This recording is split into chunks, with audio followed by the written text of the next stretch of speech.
The man didn't even realize when suddenly a thick steel pipe pierced straight through his chest. Trembling, he looked down at his chest. He took his last breath and the very next moment, collapsed to the ground on the other side. A few other people were trapped inside a strange, cube-shaped house. They had no idea how they had gotten there. Just then a man began to take out his phone from his pocket, when suddenly a leather shoe fell from above. He was a little startled, but the next moment, a man jumped down from the cube. His name was Uni. He looked around at everyone, then without saying a word climbed up the wall. He opened the door to the path above, but from there, the body of the man who had been pierced by the steel pipe fell down. The sight left everyone. One boy got so frightened that he quickly opened another door, but Uni grabbed him to check first. Uni threw his shoe into the hidden room. The very next moment, a blast of flames erupted, burning the shoe to ashes. Only the shoelace survived. Everyone was still wondering what to do next when Uni opened another door and tossed in his other shoe. This time, however, Uni safely led everyone into the next hidden room, but even there was no way out. He used his old method again, first tossing a shoe to see if the room had any traps. It was an old trick, but it was proving effective every time he reached the next room safely.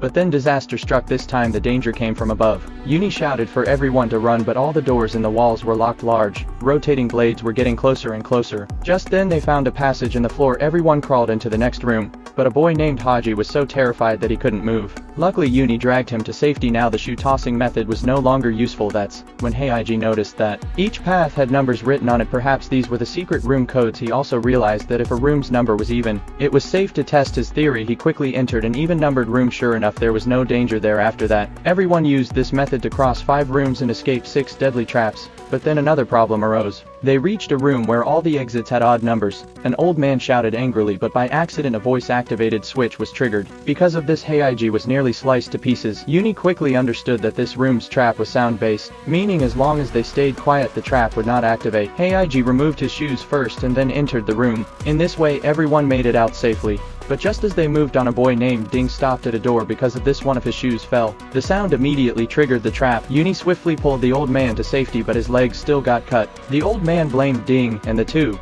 began to fight. The rest of the group calmed them down, but it was clear from Ding's eyes that he considered the old man a burden. Suddenly the room began to fill with smoke. Everyone started searching the room. Then Haiji found a map on the wall. The map revealed that they were inside a cube-shaped structure with at least 800 to 1,000 room. Ding opened a door and there was the very first man. They had seen, the one with the steel pipe through his chest. That's when they realized they had been wandering in circles this whole time. Their spirits sank, but Uni gave them courage again.